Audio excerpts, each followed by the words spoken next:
자, 시작합시다. 네. 이제 오늘 마태복음 6장 1절에서 4절 들어가요.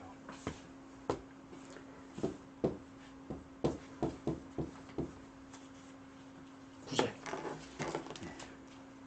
자, 한번 읽어볼까? 사람에게 보이려고 그들 앞에서 너희 의를 행하지 않도록 주의하라. 그리하지 아니하면 하늘에 계신 너희 아버지께 상을 받지 못하느니라. 그러므로 구제할 때에 외식하는 자가 사람에게서 영광을 받으려고 회당과 거리에 사는 것 같이 너희 앞에 나팔을 불지 말라. 진실로 너희에게 이르노니 그들은 자기 상을 이미 받았느니라. 너는 구제할 때에 오른손이 하는 것을 왼손이 모르게 하여 내 구제함을 은밀하게 하라. 은밀한 중에 보시는 너희 아버지께서 갚으시리라. 오케이.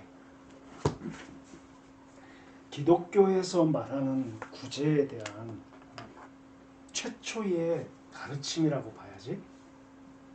그지? 네. 예수님이 직접 구제에 대한 말씀을 하셨어. 근데 마태복음 5장은 팔복이 있었지. 응? 네. 그 다음에 정체성이 있었고, 정체성. 네. 그 다음에 율법. 율법은 토라. 5장은 이것들이 뭐냐면 하나님과의 관계성. 5장은. 6장과 7장은 하나님과의 관계성이 형성된 하나님 나라의 백성의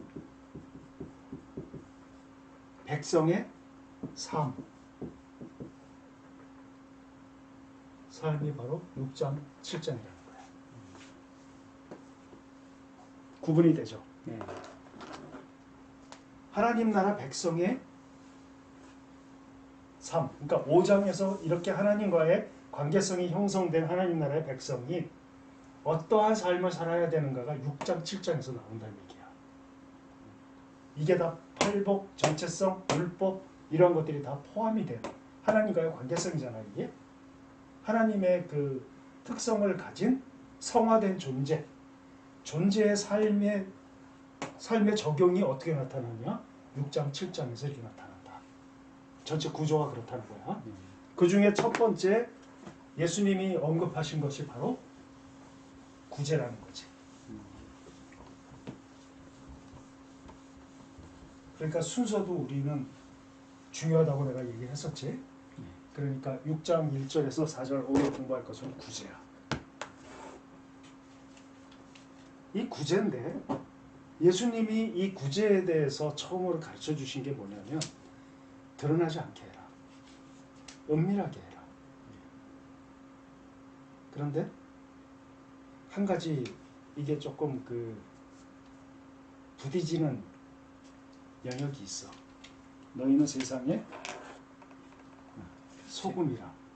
그 다음에 너희는 세상의 빛이라. 하면서 뭐라고 하셨어? 너희 빛이 사람 앞에 비추게 하여 네. 너희의 착한 행실을 보고 내게 계신 아버지께 영광을 돌리게 해라.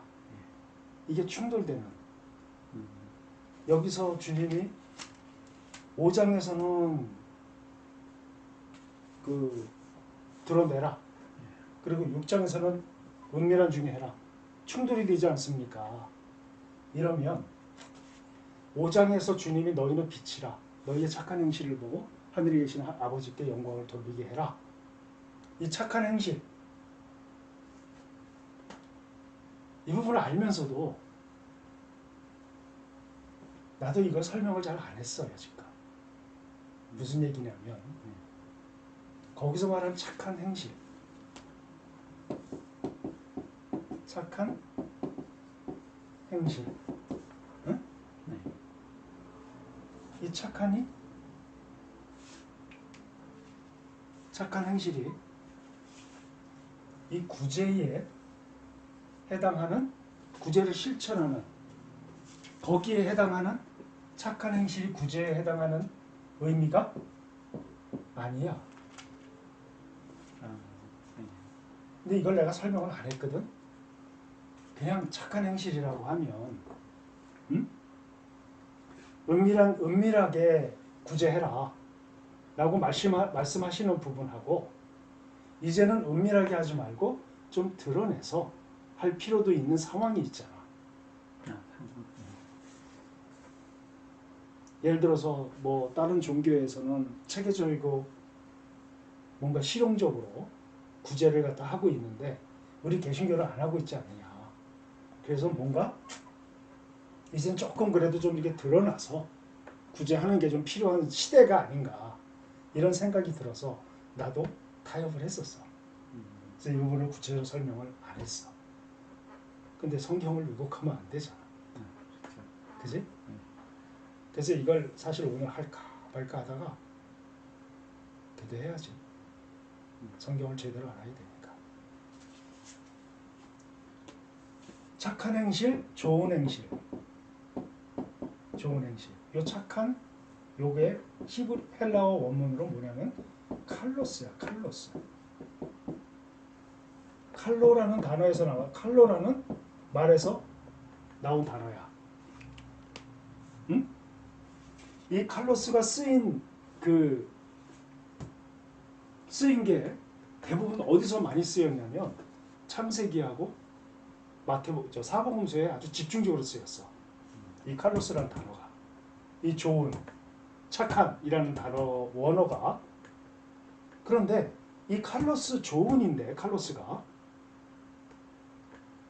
이게 어디에 나왔냐면 하나님이 보시기에 힘이 좋았더라 할 때 칼로스라는 단어를 그러니까 히브리어로 그러니까 헬라어로 칼로스의 의미로 히브리어가 쓰였단 말이야. 설명이 됐어? 무슨 소리인지? 그러니까 여기서 착한이라고 하는 것은 칼로스라고 하는 단어는 하나님과 연계된 단어야. 무슨지 알겠지? 네. 이게 또 어디에 쓰였냐면 뭐 창세기에 상당히 많이 쓰였고 아마 이 칼로스라는 단어가 성경 전체에 360번 이상 쓰였어. 근데 전부 다 어떤 개념이냐면 하나님과 연계된 그런 단어로 쓰였단 말이야. 그리고 신약에 와서 어디에 또 쓰였냐면 세례 요한이 사람들한테 세례를 주기 전에 뭐라고 했냐면 회개에 합당한 열매할 때 그 열매 앞에 이 칼로스가 쓰였어. 오케이? 그러니까 여기서 너희의 착한 행실이라고 하는 것은 무슨 의미냐면 원래 의미는 하나님과 그러니까 다시 말하면 신약에 와서 그리스도와 연계된 회개, 중생,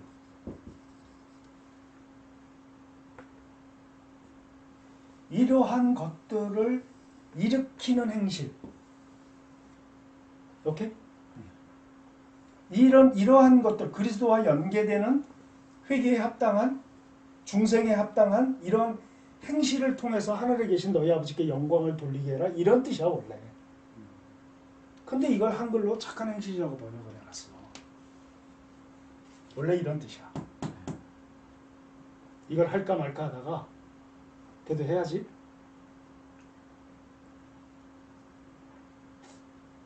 우리 좋은 일 합시다. 우리 구제합시다. 그래서 착한 행실을 통해서 하나님께 영광을 돌리는 행위를 합시다. 이렇게 설교를 해도 다 그렇게 알아들으니까 아무런 마음의 거리낌이 없었는데 그건 아니잖아. 제대로 해야지. 원래 이 의미는 그런 의미야. 그러니까 사실은 마태복음 5장에서 말씀하시는 그것과 6장의 구제는 충돌되는 말씀이 아니야. 오케이? 네. 이거는 알고 가자. 네. 이해됐습니다. 확실히. 요거 모르면 충돌이 되는데 상황에 맞게 현상에 맞게 우리가 나름대로 해석해서 하는 것이 돼도 뭐 무관하지 않느냐라는 생각을 하기가 쉬워. 근데 성경은 성경 자체가 절대 진리야. 그러니까 절대 진리 자체로 남겨놔야 돼. 그래서 이 부분은 내가 하고 넘어가야 되겠다.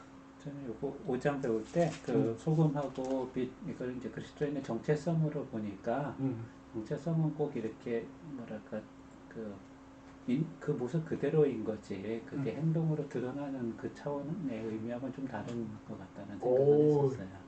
이 자체가 정체성이잖아. 네, 그게 정체성이니까 이제 이해가 가지. 이제. 예, 만약에 이제 드러나는 걸 이제 행동 한 개 한 개를 사람한테 보이려고 하는 거는 그거는 그 뭐랄까 위선적인 모습이 될 가능성이 크고 은밀한 구제 자체가 그리스도인의 정체성이구나. 그거 자체가 착한 행실이구나. 그냥 그런 식으로.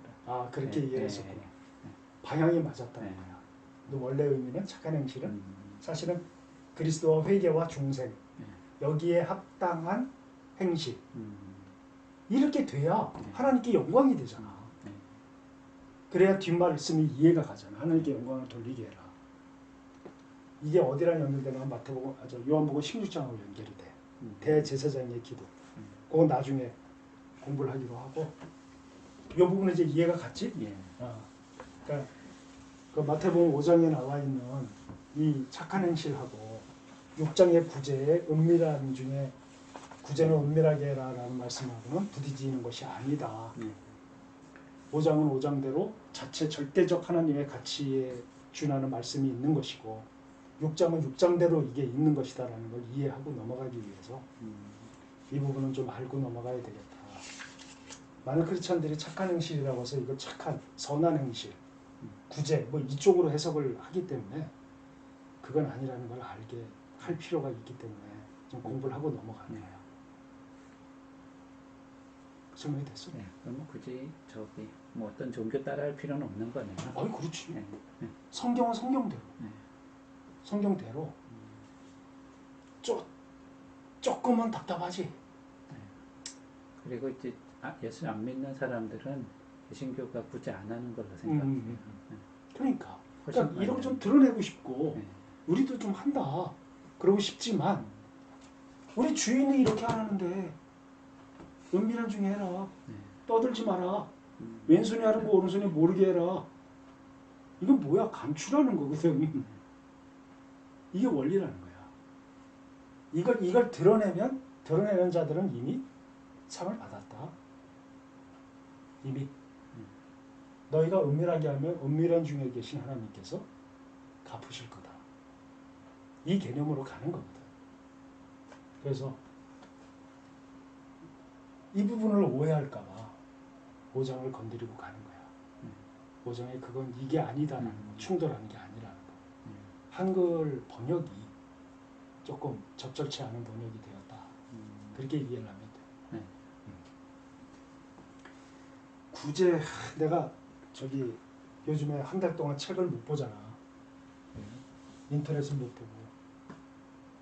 몰라? 맞다. 저번에 식사하면서 이 교수한테만 얘기를 했구나. 구교수 오기 전에. 내가 몇 주 전에 무지 아팠어. 눈이 좀 아팠어. 그래가지고 그냥 강 목사 와가지고 내가 눈 먹는 줄 알았대. 내가 너무 아파하니까 눈. 그 정도였어요? 굉장히 그래서 응급실 갔었거든. 월요일 밤부터 아프기 시작해서 화수목 3일 동안 정말 그때 너무 고통스러워가지고 이제 알고 보니까 병원에 가서 이제 눈 검사를 하니까 원인을 모르는 거야. 그러니까 뭐 어떻게 아팠냐면 여기 눈에 큰 티 같은 게 들어가서 안 빠지는 거야. 그러니까 눈을 깜빡여도 아파고 그냥 있어도 아프고 너무 눈이 이제 이렇게 막 붓고 그 응급실에 실려가서 검사를 해봐서 이제 검사를 했는데 원인은 현상은 나타났지. 뭐냐면 각막을 싸고 있는 마지막 싸고 있는 그 막이 이게 뜯어져서 나갔대. 양쪽 눈이 다. 근데 그건 심각한 게 아니고 그거는 또 생긴데 뭐가 같으냐면 이게 왜 칼로 이렇게 껍데기를 피부로 싹 이렇게 네. 쓸리면 여기가 아프잖아. 네. 그것처럼 아픈 거야. 아유. 근데 이제 살이 돋잖아. 시간이 지나면. 그러면서 의사가 2주 정도 지나야 된다고. 그리고 눈에는 마취약이 없더라고. 눈. 다른 데는 이렇게 있는데 네. 눈은 이게 없대요. 자연치유돼야 되나요? 그래가지고 화요일, 월요일 저녁서부터 그래가지고 이제 응급차가 그 시골 마을에 응급차가 들어오니까 마을 사람들이 다 튀어나온 거야. 아이고, 시골에 흔히 없는 일이죠. 그러니까 거기서 마을에서 응급차 하나 오면 누구 한 명 그 생각 나니까 어른들이 다 튀어나왔는데 목사가 막 실려 나가니까 강 목사는 와가지고 막 형 왜 그러냐고 막 눈이 너무 아파가지고 막 이러고 있으니까 그래가지고 그러니까 이제 그 각막 끝이 이렇게 뜯겨져 나갔는데 그날 이제 화요일 날 아침에 갔고 수요일 하루 버텼다가 목요일 날 아침에 이제 한 번 더 오라고 목요일 날 아침에 근데 화요일 날 너무 아프고 수요일 날 너무 아프고 수요일 밤에 주님 내가 이틀 동안 아팠는데 저 아무것도 못했습니다. 이틀 동안 쪼sol 굶었거든. 아프니까 뭐 눈이 아프니까 뭐 해먹을 수도 없고 그러니까 너무 아프니까 빨리 잠들었으면 그 수요일 저녁에 이제 기도를 했지. 주님 제가 매일 하는 게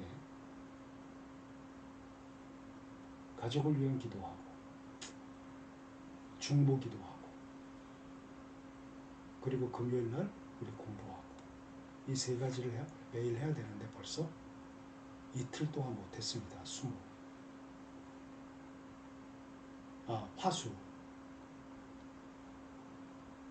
이건 낫게 해주셔야 되지 않습니까? 그리고 이제 강 목사한테 부탁을 했어. 목요일 아침에 또 병원으로 오라고 했으니까 119를 좀 불러달라. 왜냐면 병원까지 가야 되니까. 집에서 기독교 원주 연세 세브란스 병원까지 가야 되거든. 차로 한 50분. 우리 집에서. 세브란스까지 이제 내가 움직일 수가 없으니까 119를 또 불러달라. 근데 제발 올 때 그 사이렌 좀 끄고 오라고 해라. 다 놀래잖냐 마을 분들이. 그러니까 부탁을 하고 목요일 저녁 때 기도하고 잤다고.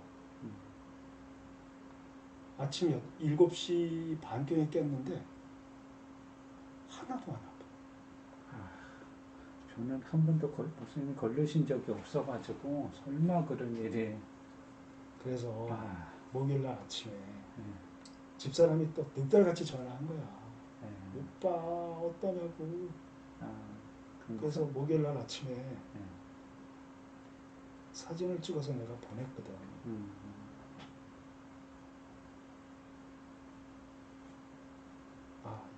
이건 애들 보면 안 돼서 지미한테 보냈구나.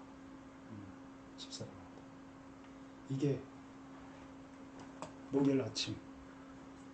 세상에. 목사님 단 사람 같아요. 나야. 이게 하루 만에 해보게 된 거죠. 그러니까 목요일 날 아침에 이제 아픈 게 줄어들면서 이게 목요일 2시 40분 2시 42분에 찍은 거야. 참. 주님 이래가지고 어떡합니까? 이거는 이제 통증이 줄어들었을 때. 붓기는 정말 심할 때는 그거보다 더 보였을 거 아니에요. 안 보였어 이게. 이게 눈이 이게 떠져도 이게 이게 안 보였어. 어. 그래가지고 내가 세 가지를 위해서 기도했거든. 네. 주님, 매일 우리 미국에 떨어져 있는 가족들이니까 다 네. 주님의 보호하심이 필요합니다. 그 다음에 내가 78명의 중보기도 하는 사람들이 있습니다. 그리고 금요일 날은 성역 공부 가야 합니다. 저 목요일까지 안 나면 안 됩니다. 근데 목요일 날 오전부터 이게 붓기는 그대로 좀 남아 있었는데 안 아픈 거야. 네. 그래서 강 목사한테 전화했어. 야, 119 부르지 마. 그랬더니 강 목사가 그럼 어떻게 가시려고요? 차만 줘. 내가 운전하고 갈게. 예? 괜찮아요? 괜찮아? 하나님 안 아프게 하셨네? 그 병원에 갔어. 운전하고 왔어. 그 의사가 예? 운전하고 오셨어요? 예. 안 아파요? 예, 안 아파요. 어디 봅시다. 그대로인데? 그러니까 이게. 그러니까 2주 돼야 이게 회복이 되는 거야. 그러니까 그 원주 그 의사가 놀래가지고 네. 예, 안 아파요. 그랬더니 예, 축하드립니다. 그랬더니 이사가네. 내 옛날에 이런 적이 딱 또 한 번 있었거든. 네. 수련회를 가야 되는데 대학부 때 내일이 이제 수련회를 가야 돼. 근데 그 전날 목이 좀 아프기 시작하더니 편도선이 부어가지고 목 두께가 이렇게 됐었어. 그래서 병원을 갔더니 내일 아침에 수술을 해야 된대. 편도선이 기도를 거의 막아가지고 목소리가 안 나왔어. 근데 그 수련회 때 내가 뭘 해야 되냐면 워크샵 리더를 했어야 했거든. 그러니까 워크샵 주제를 놓고 성경 주제를 놓고 이렇게 워크샵을 할 때 내가 이제 인도를 해야 되는 시간이 있었단 말이야. 그날 병원에서 주님, 전 내일 수련회 가요. 워크샵 인도해야 돼요. 이거 이래가지고 워크샵 인도 어떡합니까? 주님 고쳐주세요. 아침에 일어나는데 수술하자고 의사가 왔다가 벌려보더니 뭐 했어요? 왜요? 근데 목소리가 나와. 왜요? 이렇게. 그러니까 이게 그러니까 이제 순간적으로 고쳐주신 경험이었거든 그게. 그때 구교수 만날 때 구교수 전혀 눈치 못 챘잖아. 전혀 몰랐죠. 지금 말씀 안 하셨으면 그런 일이 있었나 그렇게 되는 거죠. 그러니까 집사람이 아프다고 하니까 지금 이제 안 아프다고 그러니까 빨리 보내라고. 그래가지고 찍어서 보낸 거예요. 나를 찍어가지고. 아까 그 사진이 그 사진. 전혀 몰랐지. 그럼요. 그러니까 하나님께서 필요할 때에는 이렇게 하신다는 거지. 그러니까 원인을 그 다음에 가서 원인을 이렇게 쭉 찾는데 나보고 뭐야 저거 용접했니? 용접하는 분이니? 그래서 아니라고. 그럼 그 이전까지 어떻게 사셨는지 한번 얘기를 해보래. 책 보고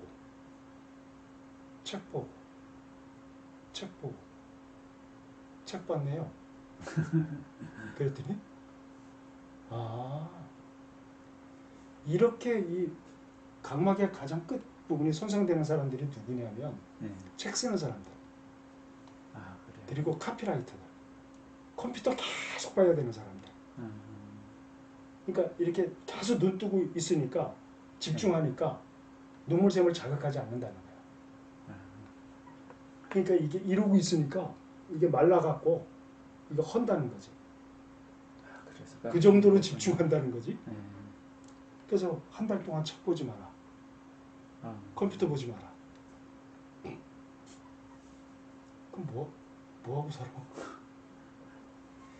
내가 반성하는 거는 내 삶이 굉장히 단순해졌더라고. 그러니까 일도 못하지, 사역도 못하지. 그러니까 내가 책 보고 연구하고 다시 써머리하고 이것만이 가치 있는 걸로 생각을 하고 살았던 거야. 근데 그걸 못하니까 와 정말 삶이 단순해지더라고. 그래서 괜히 사람 만나러 다니고 아, 한 달 동안 네. 지금 그러고 있어 지금. 음, 구제잖아. 이 구제가 어떤 구제인가? 구제가 한자 뜻을 좀 알고 싶어가지고 컴퓨터를 키면 안 되니까. 네. 그래서 내가 한자 좀 아는 친구한테 전화를 했어. 이 구제에 대해서 얘기 좀 해줘. 한자로. 왜냐하면 우리 성역 공부하는 교수 한 분이 한자에 귀재가 있기 때문에 이 구제에 대해서 내가 모르면 설명이 제대로 안 돼. 그랬더니 그 이 목사님 그 인터넷 찾아보면 다 나오는데 그걸 왜 나한테 묻냐고. 그래서 네 자존감도 좀 높여주고 또 내가 요즘에 컴퓨터를 못 봐. 그래서 요즘에 성경도 볼 수가 없어서 그냥 들어. 요즘에 듣는 것도 괜찮더라고 하면서. 근데 구제에 대해서 이렇게 그 설명을 하는데 뭐 구자가 뭐 짐승을 눕혀놓고 막대기로 뭐 두들겨 패서 가죽을 뭐 어떻게 하는 뭐 그런 뭐 구자가 뭐고 내가 한자 약하잖아. 막 설명을 하는데 아이씨 하나도 못 알아듣겠는 저도 거야. 그런 수준은 몰라요. 그래서 야 시끄러. 그냥 간단하게 얘기해. 그랬더니 이렇게 얘기를 하더라고. 추위에 떠는 사람을 짐승의 가죽으로 추위를 멈추게 하고 그 다음에 환란에 빠진 사람을 환란의 강에서 무사히 건너게 해주는 것이 구제입니다. 이게 한자 풀이에 뭐 앞에 뭐 구자에 뭐가 있고 네. 뭐가 있고 뭐 제자에 뭐 건널제 그러니까 해갖고 이해가 돼요. 네. 어. 제자에 삼수가 들어가니까. 어. 그래서 그 두 가지만 생각하세요. 그래. 뭐 동물 가죽하고요 강이요. 그러더라고. 그래서 동물 가죽하고 강. 동물 가죽을 벗겨서 추위에 떠는 사람에게 그 가죽 옷을 입혀주는 것. 응? 그리고 환란의 강을 만났을 때 그 강을 건널 수 있도록 해주는 것. 이게 구제라는 뜻이네. 예, 그게 구제예요. 자세히 알려고 하지 마세요. 혼나요. 그러면서 이제 넘겼어. 이 구제가 그런 뜻이라고 하더라고. 한자 풀이로. 이 구제가 주님이 우리 한글 번역한 사람이 구제를 구제로 해석을 한 것에 대해서는 불만이 별로 없어. 괜찮다라는 생각이 들어. 근데 구제의 종류가 있지. 종류가 있는데 사적 구제와 그렇지 공적 구제가 있지. 또 뭐가 있을까?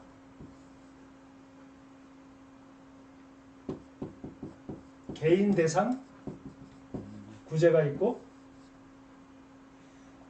공공대상. 단체 대상 구제가 있겠지.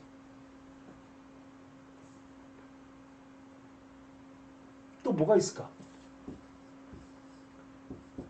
정신적 구제가 있고 물질적 구제가 있겠지.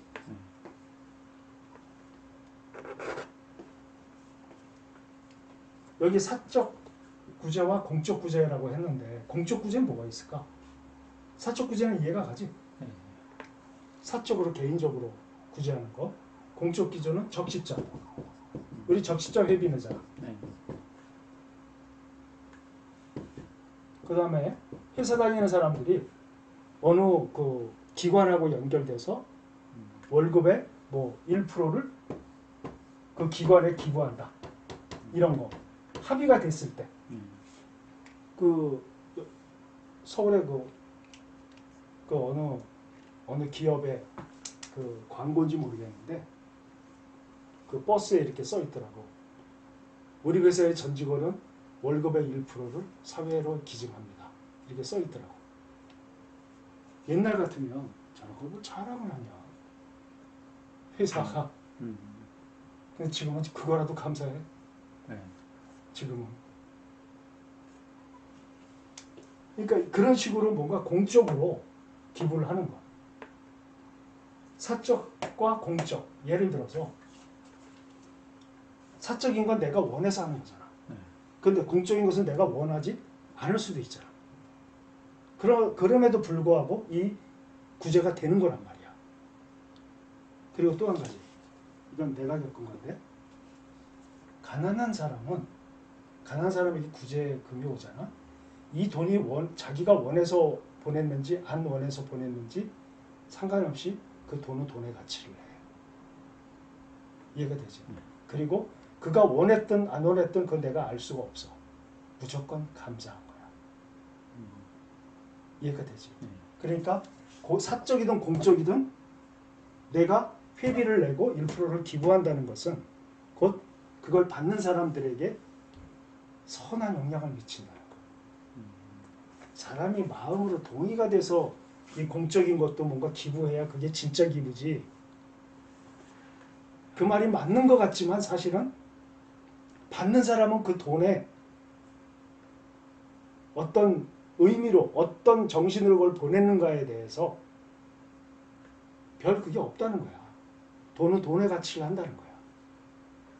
오케이? 그 다음에 개인 대상으로 하는 것과 단체 대상. 그러니까 개인 대상은 뭐야?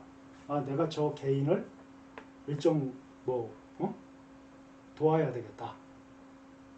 그리고 단체는 예를 들어서 우리 지금 미얀마에 어떤 그 유혈 충동이 일어나고 있고 마을 사람들이 계속 탈출하고 있는데 이들의 식료품을 도와준다. 이건 단체를 대상으로 하는 거겠지. 그러니까 종류가 여러 가지가 있단 말이야. 그 다음에 정신적인 것과 물질적인 구제가 있지. 그러니까 정신적인 구제는 또 뭐가 있을까? 정신적 구제. 노인들을 만마해주고 이런 것들. 노인들 하는 말. 그러니까 정신적 구제에 있어서 좀 크게 봐서 칭찬과 위로, 희망을 주는 언어, 이러한 것들은 정신적인 위로라고 할 수 있겠지. 그냥 간단하게 예를 하나 들어보자. 내가 20세 때 나는 자존감이 굉장히 낮은 사람이었거든. 예수님을 딱 믿고 내가 속한 공동체 사람들은 전부 대학생들이었어. 난 대학생이 아니었고. 그리고 그들은 소위 말해서 좋은 대학교를 다니는 사람들이었고 나는 아예 대학생이 아니었고. 그리고 공부를 했던 사람이 아니라 운동을 했던 사람이기 때문에 뭔가 이렇게 학적이고 이쪽으로 들어간다고 하는 것은 나는 굉장히 낮은 수준의 그런 어떤 자존감이 낮은 수준이었다고. 근데 내가 가장 존경하고 그 사랑을 받고자 하는 어떤 리더십 중에 한 사람이 나한테 이렇게 얘기를 했어. 너 어떻게 생긴 게 그러냐?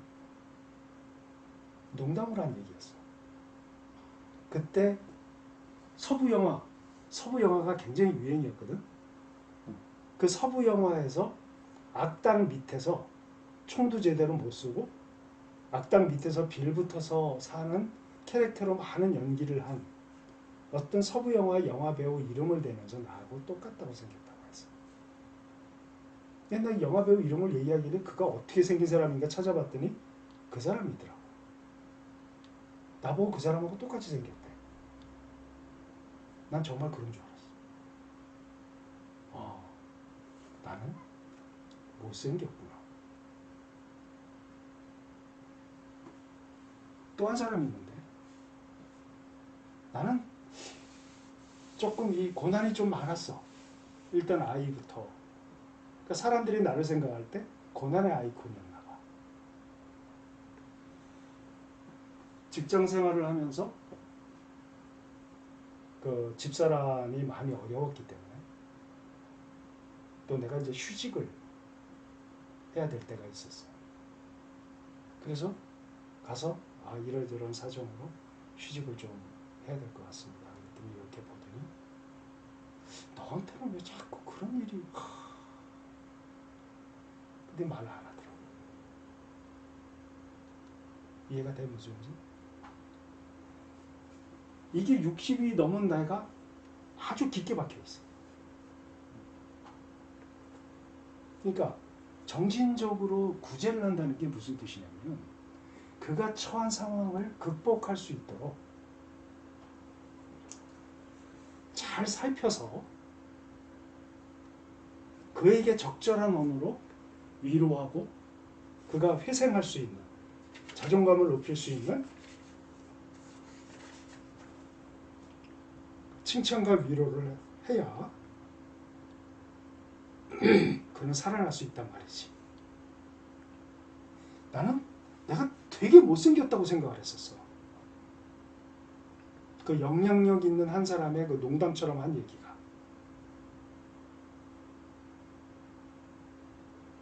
그럼 너한테는 왜 매일 그런 일만 이런 얘기는 불행의 아이콘으로서 정신적으로 세팅하게 만드는 얘기야.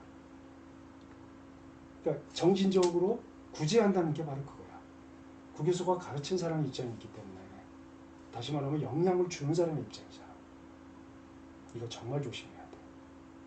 농담처럼 한마디 툭 던진 것이 그 아이가 자존감이 낮은 아이 같으면 그거는 상처로 남을 거야. 그리스도로 인해서 이것이 극복이 되지 않는 한 오래 갈 거야. 설명이 됐어? 네. 정신적 구제도 굉장히 중요하다는 거지. 물질적 구제와 함께. 마지막으로 네 번째. 어떤 구제가 있을까? 단기 구제가 있고 장기 구제가 있겠지. 그러니까 일정 기간을 정해놓고 이 기간 동안에 내가 어떻게 구제하겠다는 거하고 장기적인 구제가 있고. 그러니까 우리가 살아가면서 구제의 종류를 이렇게 생각해 보자면 지금 크게 이렇게 네 가지로 나눠볼 수 있단 말이야. 더 분류할 수 있겠지. 방법을 찾으면. 근데 내가 그 뭐라고 할까 연구한 것은 이 네 가지 정도로 이렇게 구제의 종류를 한번 생각해 볼 수가 있겠어. 여기에 더 뭐가 있을까 또? 생각나는 거 있어? 그치? 요금 다 포함이 되겠지.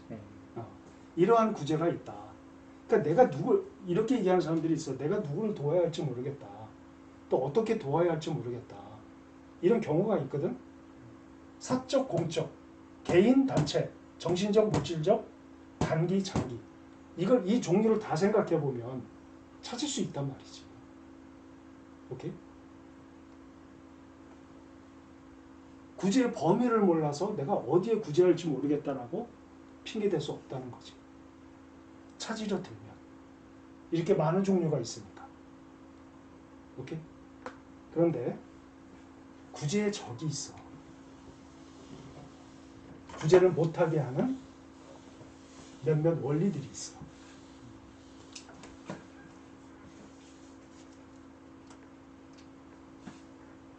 두 번째, 구제의 적.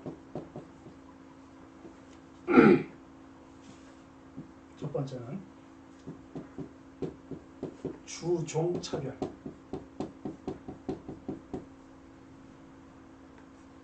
두 번째는 이념 차별.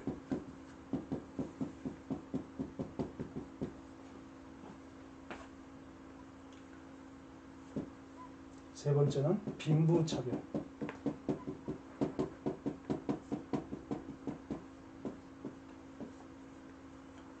네 번째는 인종 차별.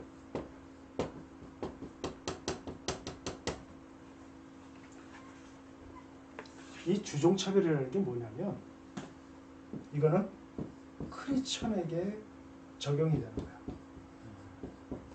주종 차별.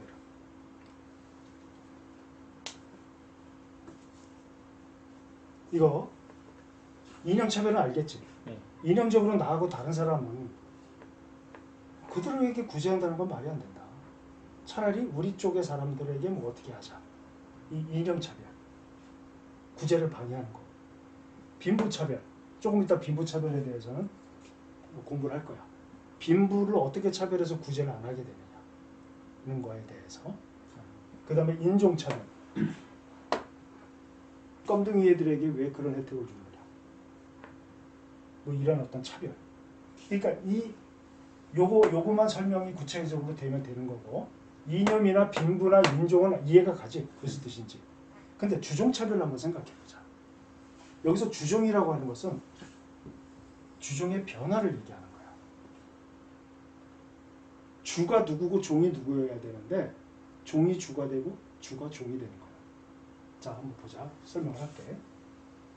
1세기에서 15세기까지는 신본이었지. 응? 예.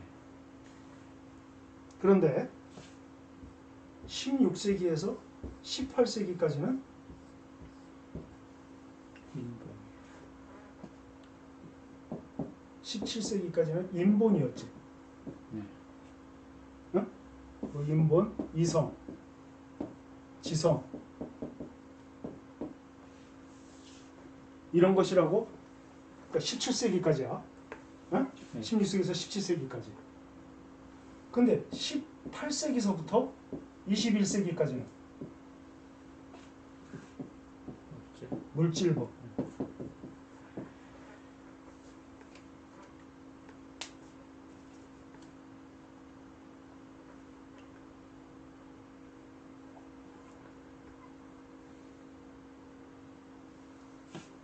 일 세기에서 15세기까지는 신본 중심이기 때문에, 물론 캐톨릭이 이 백성들의 돈을 전부 어떻게 했다? 교황의 정치적인 물질로 사용했다. 거의 교회에 바쳐서 천국에 돈을 쌓아놔라. 이 땅에 돈을 쌓아놓는 건 무의미한 일이다. 너희들은 먹고 사는 것으로 만족해라. 이 개념이었단 말이야.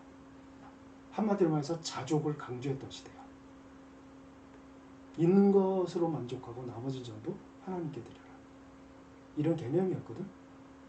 물론 그렇게 잘못 쓰였지만 신본이었단 말이야. 그런데 16세기에서 17세기까지 인본이 급속도로 자라났어.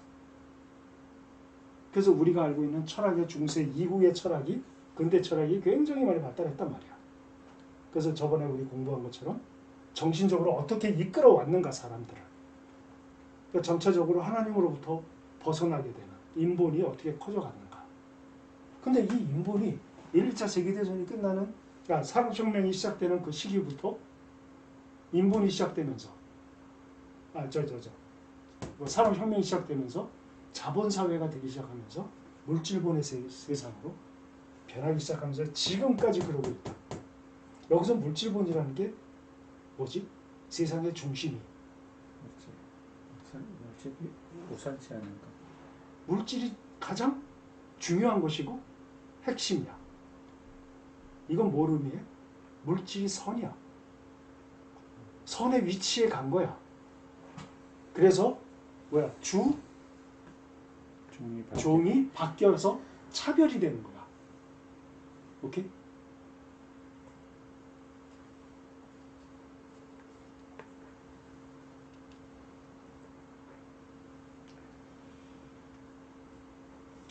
그 책을 보는 데 있어서 말이야. 우리가 어떤 책을 봐야 되는가 할 때 한 시대를 바꾸고 이 시대에서 저 시대로 넘어가는 데 있어서 그 시대의 특성을 최초로 설명해 놓은 책. 그러니까 예전에 내가 그 얘기했었지. 왜?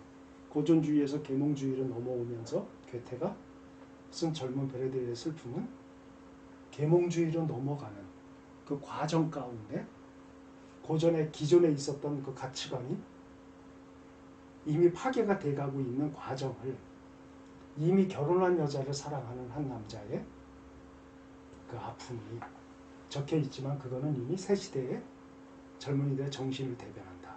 기억나지? 네. 그리고 2차 세계대전이 끝난 다음에 1, 2차 세계대전 이전의 가치와 원칙과 원리들이 어떻게 변질되어 갔는가? 젊은이들이 인생을 설계하는 데 있어서 어떻게 자기 자신을 형성시켜 나가는가?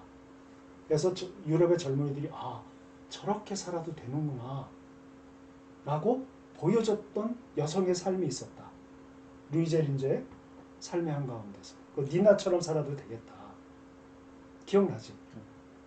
이와 마찬가지로 아까 얘기한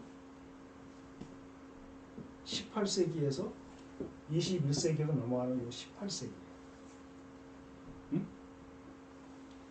주종이 어떻게 바뀌었는가를 보여주는 아주 좋은 샘플의 책이 하나 있어.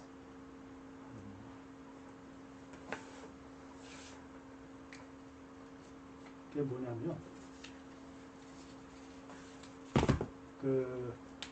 우리가 알고 있는 이 시대의 18세기서부터 주종이 어떻게 바뀌어가는가, 그 사회가 주종이 바뀐 것을 어떻게 그걸 표출하고 있는가를 이 책 한 권만 읽어도 다 들어와. 그게 뭐냐면 올리버 트위스트.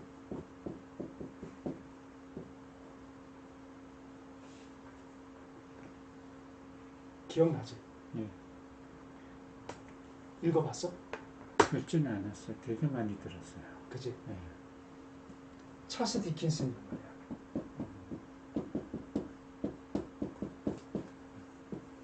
영화로도 나왔지 이게. 네. 이 찰스 디킨슨이 쓴 책 내가 읽은 게 크리스마스 캐럴, 그 스크루지, 그 다음에 두 도시 이야기, 그리고 올리버 트위스트. 세 권 읽었거든. 근데 올리버 트위스트 읽었을 때 처음에 읽었을 때는 몰랐고 두 번째 읽었을 때 이 18세기에서 21세기로 넘어가면서 어떻게 타락해 갔는가에 대해서 너무나 적나라하게 보여줘. 그리고 이 그러니까 찰스 디킨스가 이 사람이 영국에서 얘기할 때 섹스피어와 거의 버금가는 위대한 극작가이자 소설가로 영국 사람들은 생각을 한단 말이야. 58살에 죽었어. 일찍 죽었어. 어려서 구두공장에서 13세 때가 14세 때 구두공장에서 일을 해. 응? 근데 이때 그냥 그 내용은 다 영화나 책 보면 알지만 여기서 나올 수 있는 그 내용 중에 하나가, 핵심적인 내용 중에 하나가 빼먹지 말아야 되는 게 하나 있는데 내가 자꾸 그거를 이름을 까먹어.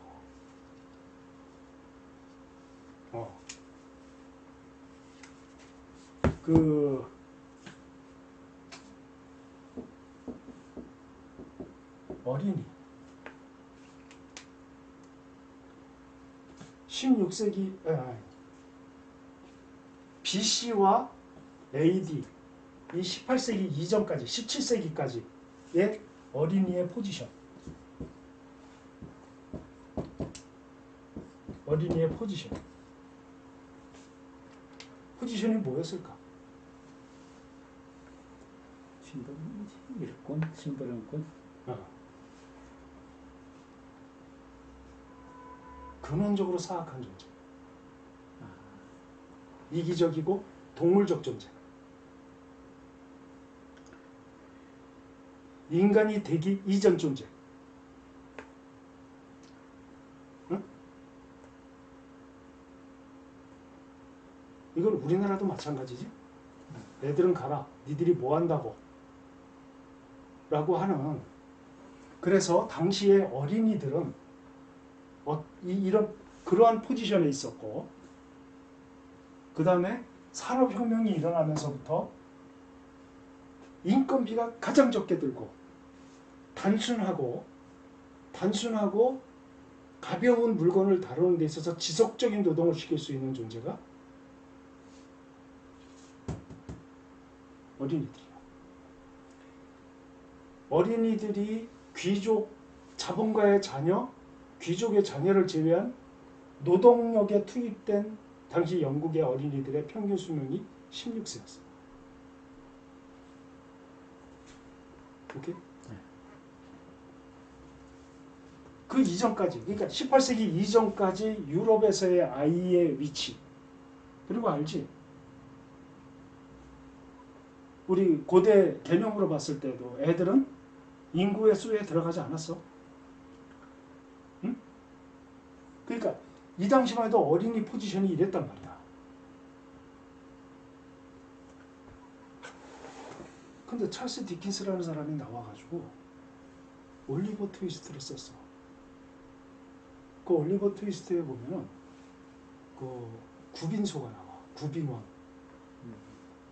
구빈원이 나오는데 이 구빈원이 언제 시작되냐면 1601년부터 시작돼. 엘리자베스 여왕이 구빈원을 세워서 도시에서 가난하고 자기 스스로 자생해서 일어날 수 없는 사람들은 전부 구빈원으로 오게 해라. 그래서 이 사람들에게 지금으로 얘기하면 최저임금제 있지? 최저임금제를 도입해서 이들에게 최저임금을 주어라. 세금에서. 그래서 구빈원에서 이들을 최저임금을 주고 최저임금 수준에 맞는 더 금액을 줘서 이들을 일할 수 있는 사람으로 도움을 주고, 그러니까 지금으로 얘기하면 직업학교 같은 거를 여기서 많이 운영을 했단 말이야. 해서 이 구빈원에 오는 사람들을 지키고, 그 다음에 미혼모들 있잖아. 사회적인 미혼모들. 미혼모들이 구빈원에 올 때에는 반드시 그 아버지가 누군지를 찾아서 결혼을 시켜라, 무조건. 근데 결혼할 수 없는 상황이면 왜 그 미혼모들이 유부남하고 그런 관계를 가졌을 때 미혼모가 될 수도 있잖아. 결혼할 수 없는 상태면 반드시 양육비를 받아내라. 이게 구빈원, 엘리자베스가 1601년부터 시작된 구빈원의 어떤 그 법률이었다고. 근데 이게 언제 바뀌느냐? 이게 1834년. 43년인지 34년 정확히 기억이 안 나는데 이때 이 구빈원법이 바뀌어. 어떻게 바뀌느냐? 구빈원의, 그러니까 이 도시에, 영국이라고 하는 도시의 빈민들은 전부 구빈원에 들어오게 했다. 빈민들은 들어오게 해서 들어오되 부부와 자녀들은 따로 살아야 한다. 영국 인구가 너무 많이 늘어나니까 따로 살아서 구빈원에 들어온 사람들은 노동을 해야 한다. 남녀 아이들 다. 그리고 아까 얘기한 미혼모들법이 어떻게 바뀌냐면 아버지를 찾는 일, 찾아서 이들을 갱생시키고 교육시킬 수 있는 어떤 직업학교라든가 이들을 도와주는 것들을 다 폐지시킨다. 더 안 좋아진 건 아니에요. 완전히 안 좋아진 거야. 이 시대가 어느 시대야? 이 시대가 물질본 시대잖아. 예. 그러니까 왜 그럼 이 구민법이 바뀌었느냐? 그건 잠깐 쉬었다가. 잠깐. 됐습니다. 당시에 이 찰스 디킨슨이 올리버 트위스트를 써 그 책 하나에만 보면 뭐가 나오느냐면 아까 얘기한 대로 구민법이 아까 얘기한 대로 그런 내용들로 바뀌어버렸단 말이야. 그러면서 그러면 이게 왜 바뀌었느냐? 1834년에 바뀌었는데 이 당시에 런던은 산업혁명의 중심이야. 그러니까 국유지 개념의 토지를 영국 당시에 국유지 개념의 토지를 전부 백성들이 거기서 농사를 짓고 있었거든. 근데 그걸 폐지시켰어. 그러는 바람에 이 런던으로 사람들이 몰려들기 시작을 한 거야. 산업화가 되면은 도시 중심으로 이렇게 사람들이 오잖아. 그 어느 정도였냐면 1800년 초에 런던의 인구가 100만 정도였다고 그래. 100만. 근데 30년 만에 300만으로 늘었어. 그러니까 이거는 그 당시에는 생각해봐. 지금처럼 고층 건물이 있는 것도 아니잖아. 그지? 그 런던이라는 도시가 커? 크지 않거든? 그러니까 일자리 찾아서 계속 런던으로 모인 거야, 사람들이. 그러니까 도시 자본가들이 저거 저대로 놔뒀다가는, 그러니까 일자리는 한정이 돼 있는데 인구가 늘어나니까 나머지 사람들이 뭐가 돼? 빈민이 되잖아. 그러니까 이 1601년에 엘리자베스 1세에서 만들어진 국민법을 그대로 실행했다가는 너무나 많은 세금이 들어가는 거야. 그러니까 이거 중산층이 세금을 내야 되는데 이 당시 중산층들은 선거권이 없었어. 선거권도 안 주면서 우리한테 이 많은 세금을 내라? 국민법에 의해서? 못하겠다. 그래서 영국 정부에서 이 사람들에게 선거권을 줬다? 선거권을 주면 뭐가 돼? 바꿔버리겠어. 법을 제정시키잖아.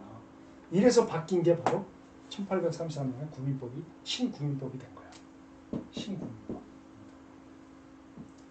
근데 원래 이것을 만든 목적이 뭐냐면 세금을 일방적으로 내지 않겠다는 거야, 중산층에서. 이 자본가들이. 근데 세금을 일방적으로 내지 않겠다라고 얘기했겠어?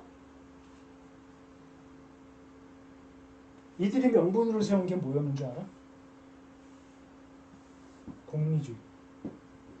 당시에 영국 사회를 휩쓸고 있었던 공리주의. 실제다 실제되는 거. 아니.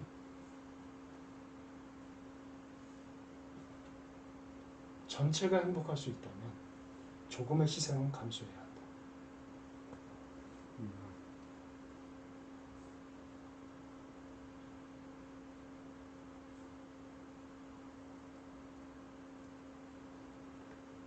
그 말하니까 생각이 나는데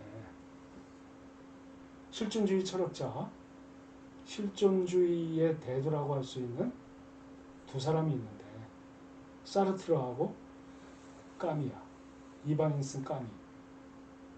이방인 읽어봤잖아. 사르트르하고 까미가 쓴 이방인을 사르트르가 보고 극찬하기 시작해. 정말 최고의 작품이다. 이방인이. 그래서 까미하고 사르트르가 거의 브루 로맨스. 정말 친하게 지내다가 이념으로 아주 철천지 대적이 돼. 이념으로. 까미는 젊은 시절에 공산당에 가입됐었다. 공산당원이었었어. 근데 나중에 이 공산당이 공산주의가 행하는 꼬라지를 이렇게 보고 탈퇴해버려. 근데 사르트르는 공산당에 가입한 적이 없어. 근데 철저하게 공산주의의 사고를 갖고 있었어. 사르트르가. 그래서 사르트르가 그 스탈린을 만났었거든. 그래서 공산주의의 그 좋은 점들을 다 보고 좋은 점만 보고 그러니까 긍정적인 요인만 받아들여서 그 공산주의를 옹호자가 된 거야, 사르트르가. 근데 사르트르가 그 까미가 뭘 얘기했냐면 공산당이 옳다면 왜 스탈린이 거의 7만 명 가까운 사람을 숙청했거든. 그리고 시베리아 그 수용소에 중산층과 종교인과 지식인을 가둬놓은 이유가 뭐냐. 사르트르 당신 나한테 설명해. 그때 사르트르가 뭐라고 했냐면 다수가 행복할 수 있다. 소수의 희생은 불가피하다. 그때 까비가 한 얘기가 뭐냐? 다수가 행복하기 위해서 소수의 희생이 필요하다면 정상적인 인간이면 다수의 행복을 위해서 소수도 희생하지 않을 걸 찾기 위해서 애를 써야지. 어떻게 희생을 단정하지느냐. 이래가지고 둘이 완전히 갈라서거든. 그때 사르트르가 얘기했던 공리주의, 사르트르뿐만이 아니라 서구 사회의 정신이 이거란 말이지. 공리주의. 그 다음에 또 하나 생각할 수 있는 게 이 올리버 트위스트의 신국민법이 만들어진 그 이유. 공리주의와 멜서스.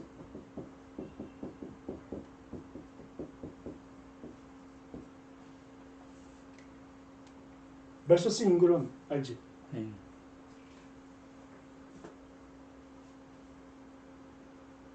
식량은 산술급수적으로 늘어나는데 인구는 기하급수적으로 늘어난다. 그래서 이 멜서스가, 그래서 우리 멜서스 인구론이 지금까지 영향을 미치잖아. 근데 이 멜서스의 최종적으로 인구론이라는 책을 낸 게 1830 최종본이 30 몇 년이야. 이거 기억이 안 난다. 이렇게 냈단 말이야. 내면서 이 멜서스가 이 인구를 조절하는 데 있어서 두 가지 해결책을 내는 게 있어. 그게 뭐냐면 기독교적 도덕률과 자기절제. 무슨지 알겠어? 그러면은 그 기회 자체를 만들지 말라는 얘기입니까? 아이를 가질 수 있는 기회를. 그걸 최대한 줄여나가는 거야. 그래서 이 공리주의와 멜서스 인구론, 이 멜서스가 아주 위대한 뭔가를 한 것 같지만 사실은 누구를 위해서 인구를 절제해야 되느냐? 노동계층이었어. 노동계층. 공리주의와 이 멜서스 인구론, 그 다음에 한 가지가 더 있는데,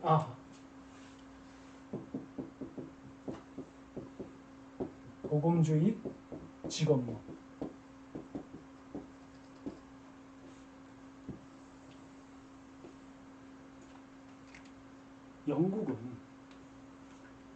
영국은 혁명이 없었던 나라야. 프랑스 혁명, 스페인 혁명, 응? 여러 나라 서구가 막 혁명으로 막 난리가 났는데 유일하게 혁명으로 정부가 영향을 입지 않은 유일한 나라야. 유일한 나라는 아니지만 아무튼 영국 그런 나라였다고. 역사학자들은 복음주의 직업론을 폈던 사람들의 아주 절대적인 그 영향력이라고 생각을 해요. 이 세 가지가 신국민법을 제정하는 정신적인 모토가 됐어. 당시에. 이 복음주의 직업론이 뭐냐? 이 복음주의라고 하지만 사실 이게 뭐냐면 영국의 성공회야, 성공회.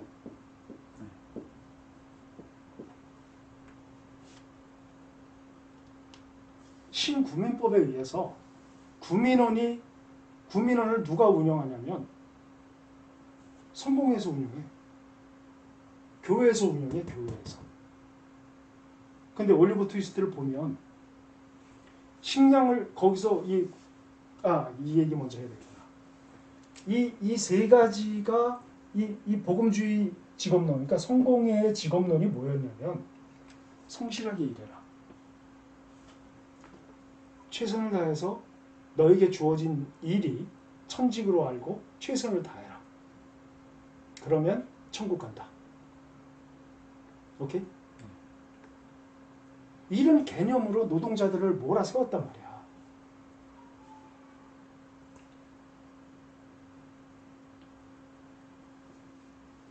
이 멜서스 인구론의 특징.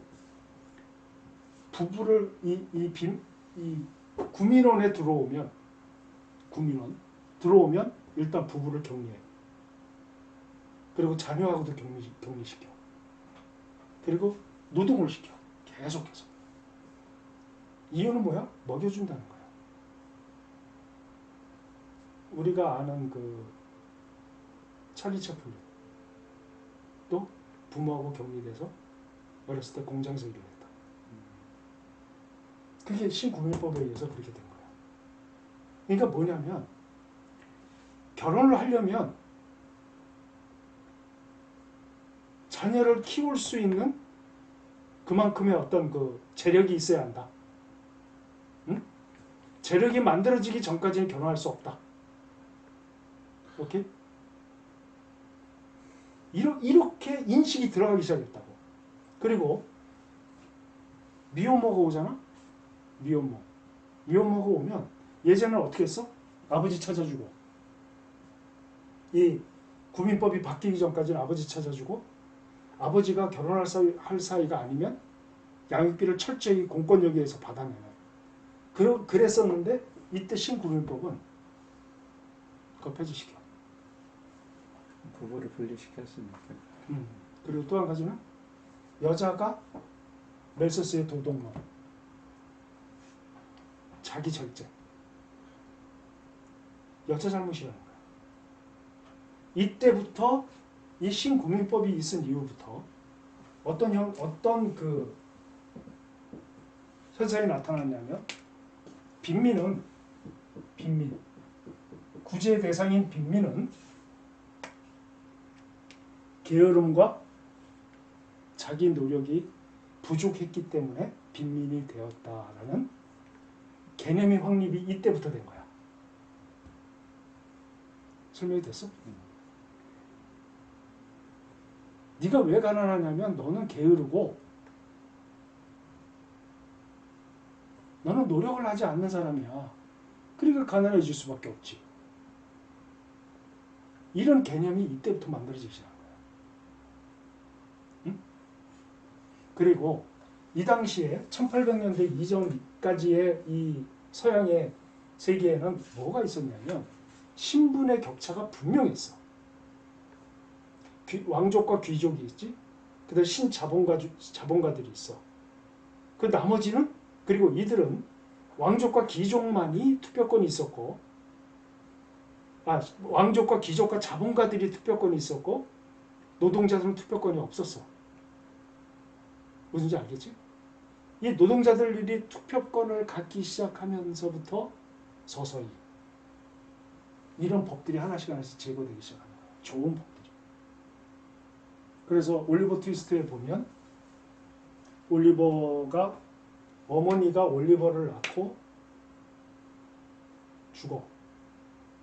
죽고 올리버는 구민원에 들어와. 구민법에 의해서. 근데 여기서 얘가 밥을 한 그릇 더 달라고 해. 그러니까 이제 밥을 주는데 새끼를 죽으로 줘. 우리를 얘기한 스프로 준단 말이야. 죽으로. 근데 그 스프가 거의 멀건 거라고 그래. 그리고 굶어 죽기 전까지 갔다가 그때 뭔가를 먹여. 그래서 구민원이 신구민법이 된 다음부터는 구민원이 아니라 감옥이 되었다. 왜냐하면 여기 들어가면 노동을 해야 되거든. 노동을 해야 되고 먹는 건 그렇게 줘. 빵은 일주일에 한 번씩 줘. 그러니까 여기서 애들이 다 굶어 죽거나, 그러니까 애들의 의미는 없는 거야. 사람의 의미가 아니야. 그런데 이들의 정신이 어떤 정신이냐면 이런 정신. 빈민은 게으르고 자기 노력을 하지 않고, 올리버 트위스트가 그 밥을 죽을 한 그릇 먹었는데 애들이 막 떠밀어가지고 제비를 뽑아가지고 얘가 뽑혀. 주방장한테 가서 식사 배고파하는 사람한테 가서 스프를 한 번만 더 주세요. 배고픕니다라고 얘기하는 걸로 뽑혀. 그래서 얘가 가서 그 얘기를 해. 근데 얘가 재판에 넘겨져. 얘는 악마다. 어떻게 구민원에서 주는 밥이 적다고 할 수 있냐. 악마다. 그게 법정에서 채택이 돼. 알겠지? 어느 정도로 어린아이들의 위치가 그랬고 구민원이 어떻게 운영되었는지. 응? 근데 이 구민원을 누가 운영해? 교회가. 그러니까 공리주의 멜서스라고 하는 이 멜서스의 잘못된 도덕론, 그 다음에 성공회의 직업론, 이것들이 합쳐져 가지고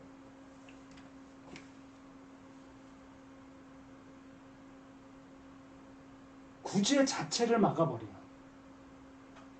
구제의 의미를 퇴색시켜버리는 그런 결과로 빚어져.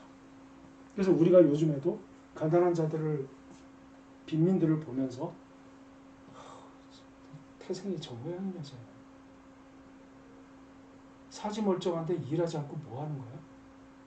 이런 얘기들이 이미 18세기서부터 형성이 돼 있던 얘기들이란 말이야. 이게 바로 구제의 적이란 말이야. 오케이? 그래서 왜 이 찰스 디킨스의 올리버 트위스트를 얘기했냐면 18세기 이전까지 어린아이들, 어린이란 개념을 이 올리버 트위스트를 쓰면서 어린이의 가치를 높이는 거야. 왜냐? 올리버 트위스트가 어머니가 애를 낳자마자 죽었단 말이야. 엄마 얼굴도 몰라. 아버지도 몰라. 근데 나중에 얘기가 쭉 이렇게 전개시키면 아버지가 굉장히 귀족이었단 말이야. 귀족이었어. 그래갖고 나중에 귀족이 돼, 올리버도.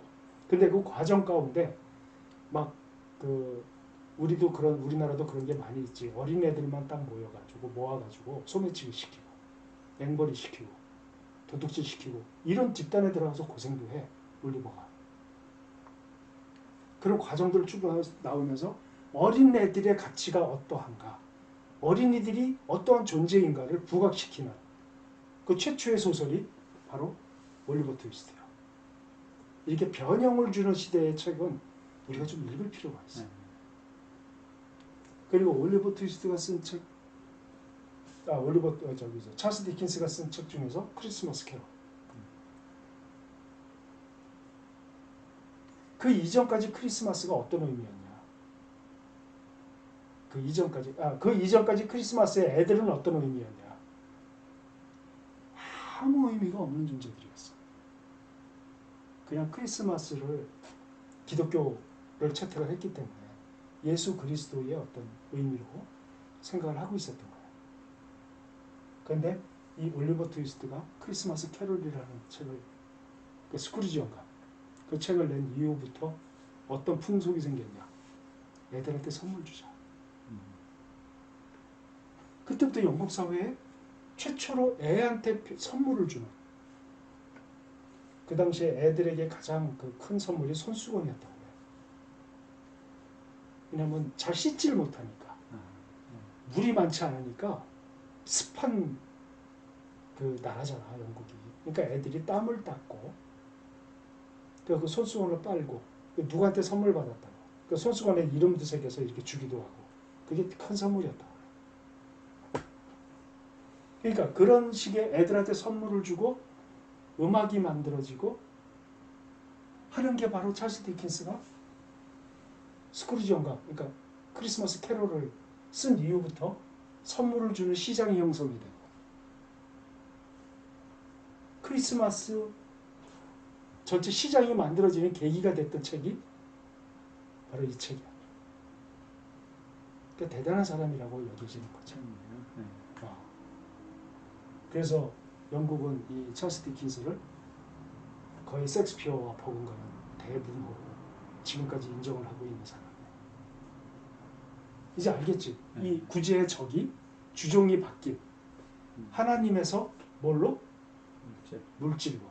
지금까지 물질이 중심이 되고 있잖아. 물질이 주가 된다는 거는, 물질 본이 됐다는 거는,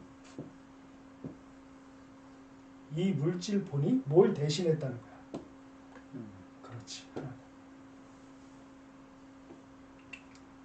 물질이 본, 물질이 절대적 가치를 지닌 존재고, 물질이 중심이라는 거야. 핵심이라는 거야. 그러니까 이 물질이 이렇게 되다 보니까 물질을 중심으로 사람을 보는 거야. 어? 빈부차별. 부한자들의 특징이 뭔지 알아? 부한자들의 특징은 성경에서 부한자들에게 뭘 주의시키시냐면 교만을 주의시켰어요. 교만. 부한자들에게. 부한자들은 어떤 특징이 있냐면 사람의 격을 나눈다. 부한자들의 특징은 격 떨어진다. 응? 격이 맞지 않는다. 나와.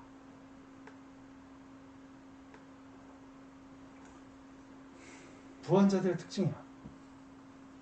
그 왜 우리 드라마 같은 걸 봐도 뭐 재벌 총수 가족이 이렇게 보면서 걔하고 너 격이 맞냐? 어? 격 떨어지게 뭐 이런 얘기 많이 하잖아. 그리고 와서 이렇게 그 재벌에게 뭐 이렇게 대드는 사람이 있으면 야, 저 물건 치워. 뭐 그런 식으로 얘기하잖아. 그러면 천박하다 그래. 천박하다 그런 얘기 많이 하잖아. 근데 그걸 TV에서 이렇게 보면서 어느 날인가부터 그렇게 얘기하는 그 총수들을 이렇게 TV에서 보잖아. 그러면 나는 이상하게 개가 보여. 개 같아. 사람이 아니야. 그것도 내가 교만이겠지. 근데 이 부가 재벌 총수나 돈이 많은 사람이나 이런 사람들만 의미하는 거야. 부자와 가난이라고 하는데 부자가 뭐고 가난한 사람, 부자는 어떤 사람이고 가난한 사람은 어떤 사람이지? 뭘로 기준 삼지? 물질. 나보다 없으면 나보다 가난한 사람이고 나보다 많으면 나보다 부유한 사람이지. 그러면 돈이 나보다 많은 사람은 내가 그 사람에 비해서 가난한 사람이잖아. 근데 나보다 없는 사람이면 내가 그 사람보다 부유한 사람이잖아. 그러니까 다시 말하면 다 부유한 사람이고 다 가난한 사람이야. 이 얘기는 뭘 의미하느냐면 누구나 다 교만의 자리에 들어갈 수 있다는 얘기지. 그지? 그리고 격을 나눈다는 거지. 응?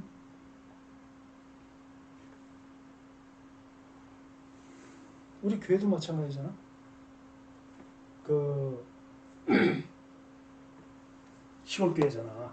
내가 다니는 교회가. 그러면 한때 도시교회에서 큰 교회에서 그 농촌 도시교회에서 시골교회를 도와준다고 이제 이렇게 오겠다는 교회들이 있었단 말이야. 근데 그거 좋은 일이잖아. 얼마나 아름다운 일이야. 큰 교회가 작은 교회에 와서 작은 교회를 봉사를 해주는 거야.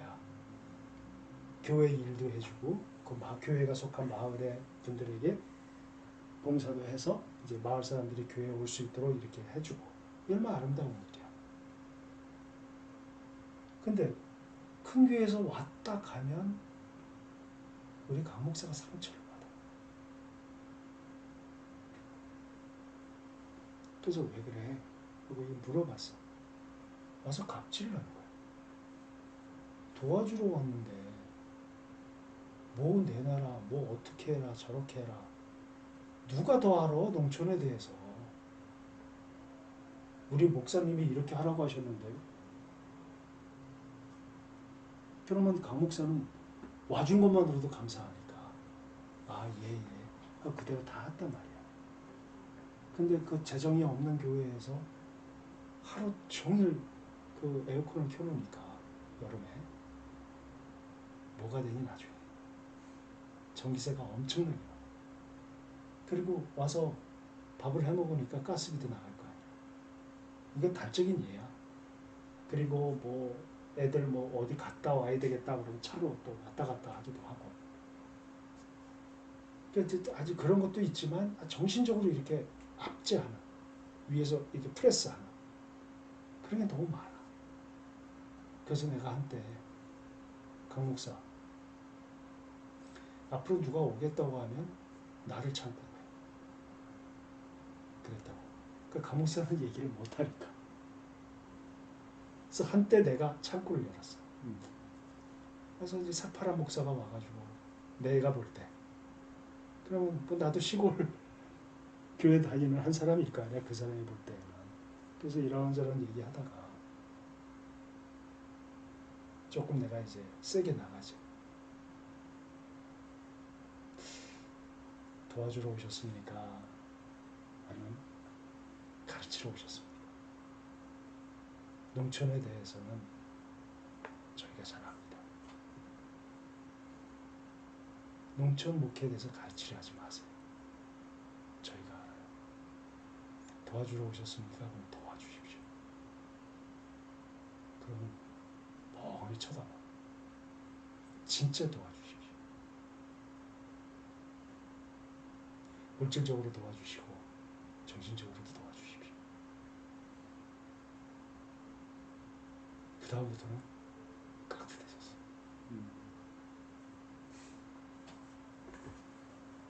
다 부유한 교회고 다 가난한 교회야. 기준을 이렇게 봤을 때. 그러니까 한마디로 말해서 하나님께서 뭘 의미하는 거야? 교만하지 말아라. 네가 부하다고 생각하느냐? 교만하지 말아라. 오케이? 지금까지 우리가 살펴본 거는 구제에 대한 일반적인 역사적으로 흘러온 것들, 응?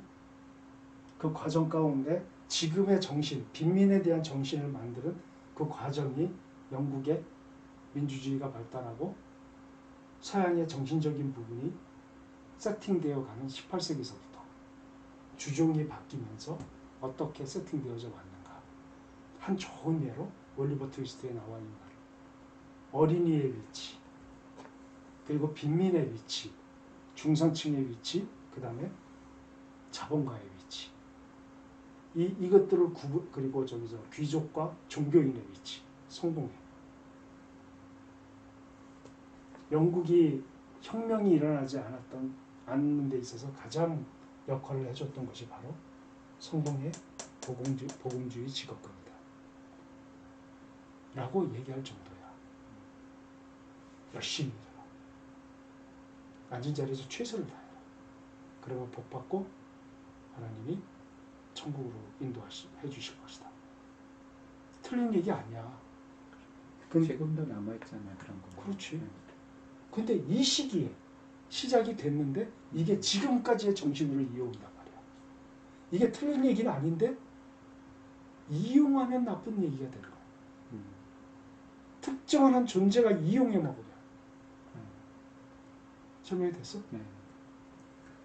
하나님 나라의 직업관이 뭐야? 내 일터는 하나님의 일터야. 그러니까 최선을 다해야 돼. 여기까지 되면 똑같은 거야. 근데 여기에 플러스해서 하나님의 도덕률이 적용이 되는 직업이어야 돼. 응? 그래서 압제하는 기업가, 노동을 탄압하는 기업가, 정치, 이런 것들에 대해서 깔뱅이 얘기한 게 저항권을 얘기한 거거든. 설명이 됐지? 근데 그건 쏙 빼놓고 그것만 얘기해서 특정한 자본가와 기업가들에게 유리하도록 모든 걸 만들어 간단 말이야. 그게 성공회가 집중적으로 했던 작업이야. 오케이?